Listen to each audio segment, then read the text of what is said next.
Let's talk about House of Leaves. Does it hold up 20 years later? So House of Leaves was the debut novel by Mark Z. Danielewski. It was published back in 2000, and when it came out, it was groundbreaking for its style of storytelling and typography. The book was really innovative for its use of different fonts to denote different narrators throughout the story. And the typography also sort of shifts and bends and does all kinds of weird things that sort of reflect the character's circumstances or emotions in that particular moment. The text also relies heavily on footnotes throughout the whole book, and often footnotes will have their own footnotes. And so this has you sort of flipping back and forth throughout the book, trying to follow the text. So it's a very challenging read. This is definitely not a book that you're going to take to the beach and relax with. It does require your full attention. So I'll give the briefest summary possible. The book starts with Johnny Truant. He is our admittedly unreliable narrator. He is a 20-something tattoo apprentice. He's often using drugs and drinking alcohol. And he tells us off the bat that he is not a very reliable narrator. He's also clearly got some emotional baggage. He's going through some things. And then one day his best friend calls him up and he says, "Hey, Johnny, this old man in my apartment building just died and they're cleaning out his apartment. You should come check it out. It's super weird." And so Johnny goes over to the old man's apartment, and that's when we meet Zampano. Zampano is a blind man who lives alone in this apartment. He's kind of a loner, though he sort of roams about and feeds the cats. And he often has like young women who are students come to his apartment and transcribe for him this piece that he's working on. He's working on like a long academic article or manuscript, if you will. And he keeps all of these scraps of paper in this trunk. And so Johnny sees the trunk and decides that he's going to take it back home so that he can better understand this old man. So the contents of the trunk, it's basically an academic article that he's writing about a documentary that he has seen, which is strange because he's blind and couldn't have seen this documentary.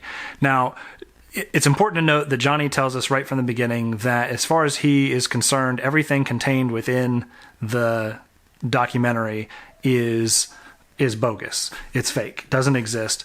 And that includes many of the sources that Zampano cites in his writing. They're all fake. So not only are they fake in our world, in real life, they are also fake in Johnny's world. So the documentary that Zampano is writing about is what he calls the Navidson Record. And this is supposedly a documentary made by a photojournalist by the name of Will Navidson, which is originally intended to document his family's move to a new home in rural Virginia. They're having some family issues, and the hope is that this move will kind of bring them close together. And he is, for all intents and purposes, like vlogging their move to a new place. That all sort of gets upended pretty quickly when they get to the house, and the house starts behaving strangely. So the first thing that happens is there's a closet that seems to be expanding, and then there's a mysterious doorway that appears on an exterior wall where it wasn't there the day before. And Will Navidson takes measurements of the house and discovers that it's bigger on the inside than it is on the outside, which of course is a physical impossibility, and that is very troubling and unsettling to them. Eventually, Will Navidson gets a bunch of his explorer buddies together, and they decide they're going to open the door and explore the house, which they do, and it ends up being more than they bargained for. There's also a bit of a side plot involving Johnny Truant's mother, which I don't have time to get into here. And but basically what you need to know is that all of these layers create a lot of complexity, and they're sort of woven in and out of one another, and it creates for a very challenging but very fun read through this novel. And so back when I first read this thing almost 20 years ago, I absolutely loved it. It was my favorite book ever, and I told everyone about it, and I tried to get as many people as I could to read it because I just wanted to talk about it with somebody else. Danielewski leaves a lot of Easter eggs throughout the book. There are a lot of sort of cryptic messages and rabbit holes you can fall into, and they're all very fun to sort of explore and chase down and try to find the meaning of the book. Because the thing about this book is that in addition to being really challenging, it doesn't hold your hand. It doesn't leave you to an ultimate conclusion. It's up to you to decide what the book means for you. And so part of the fun of reading it is trying to find all these little clues and connect the dots and put everything together. When I first read it, I would spend hours on like the House of Leaves message board, like looking at other people's theories and looking for clues and trying to find the end of the rabbit hole on a certain clue that I had found. And I spent hours doing this and had so much fun.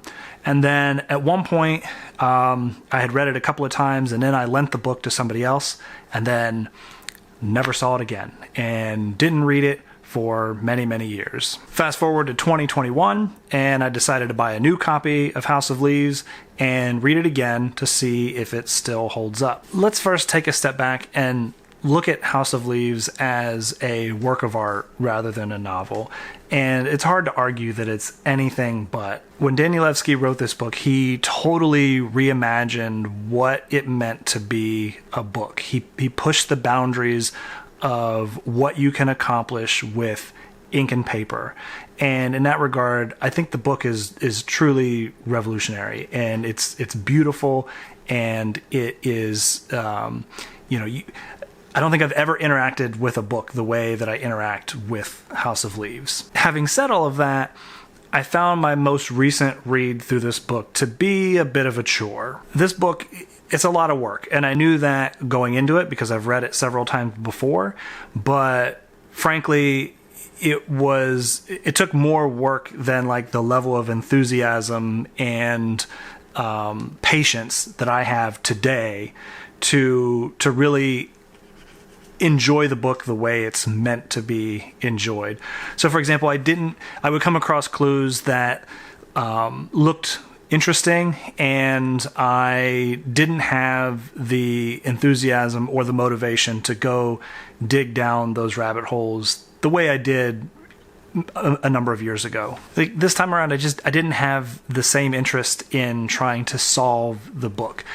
And I think part of that is because in my experience with this book, there's never really a resolution to any of it. You find a clue, you start to kind of chase it down, and you feel like you're almost there, but you never quite get there. You never quite get the payoff that you're looking for, and it can be really frustrating. And so I think when I was reading it this time, I guess in a lot of cases I sort of abandoned those clues and just sort of like read through it almost just to get through it, and frankly that's a little disappointing, I think. And this actually shouldn't be surprising to me because the book actually sort of describes itself. There's a long passage about a labyrinth and the myth of the Minotaur, and themes of the maze recur throughout the whole book. There's inside the house, there's sort of this spiral staircase. It's kind of never-ending spiral staircase. And in retrospect, that's really, it sort of describes a lot of those cryptic clues and Easter eggs in that you can descend the staircase for as long as you want, but you're never really going to reach the bottom. And in fact, the biggest clue to this is that in the dedication page of the book, he writes, "This is not for you." And so all of those elements sort of combine to like make this book more of like a work of self-expression for the author and less something that you are meant to understand. But having said all of that, like my read through this book this time was not completely fruitless. I think I discovered a lot of things about the book that I didn't realize before. For example, I used to think that the book was just a horror story. Like the first time I read it, it terrified me. But now I realize it's much more than that. It actually reads more like a love story to me now, even if I'm not entirely certain who is in love with whom. Having said all that, I do still love this book. I think it's an amazing artistic marvel. It's interesting, it's fun, it's scary, it's heartwarming, it's all kinds of things all wrapped into one. But it's not for everyone. It takes a lot of work and it takes a lot of your attention, and sometimes there's very little payoff. I mean, you get out of it what you put into it, and I think today I just don't have the same level of enthusiasm to put into it that I once did. But having said that, when I read it, it did take me back to that moment in time when I did read it the first time, and the thrill that it gave me, the fun that I had reading it. And so for that, this book will always hold a special place in my heart. But what do you think? Have you read House of Leaves? If so, let me know in the comments what you think about it. And if you've read it multiple times, I'm interested in how you feel about it. Anyway, thanks for watching.